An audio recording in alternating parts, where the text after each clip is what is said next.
ஒரு இரவு விழித்த வேட்டைக்காரன். பண்டைய காலத்தில் ஒரு சிறிய கிராமத்தில் வேட்டைக்காரன் ஒருவன் வாழ்ந்தான்.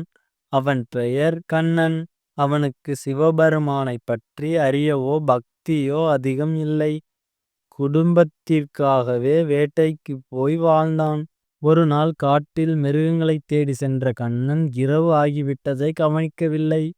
அந்த இரவு சாதாரண இரவு இல்லை, அது மகா சிவராத்திரி.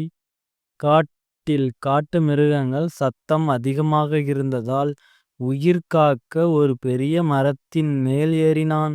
அது ஒரு வில்வ மரம். அவன் பயத்தில் தூங்காமல் இரவு முழுவதும் விழித்திருந்தான். கையில் இருந்த தண்ணீர் குடுவையை அவன் அவ்வப்போது அசைத்தான். பயத்தில் குலுங்கியபடி மரத்தில் இலைகளை கிழித்து கீழே போட்டான்.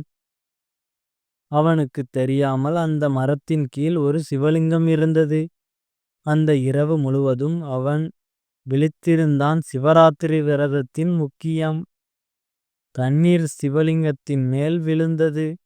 வில்வ இலை லிங்கத்தின் மீது விழுந்தன. அதாவது அவன் அறியாமல் சிவபூஜை செய்தான். காலை உதயமானது. ஒரு மான் வந்தது. அதைக் கொல்ல முயன்றபோது அந்த மான் மனிதக் குரலில் பேசத் தொடங்கியது.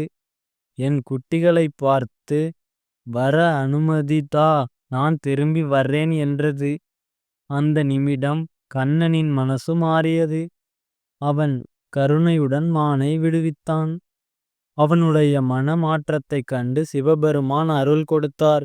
அவனுக்கு நேரில் காட்சி தந்து அறியாமலே செய்த பக்தியும் உண்மையான மனமாற்றமும் உன்னை உயர்த்தியது என்றார். அந்த நாளிலிருந்து கண்ணன் நல்ல மனிதனாக வாழ்ந்து இறுதியில் முக்தி பெற்றான். மகா சிவராத்திரி என்ன சொல்லுகிறது? ஒரு இரவு விழிப்புடன் இறைவனை நினைத்தால் கூட அருள் கிடைக்கும்.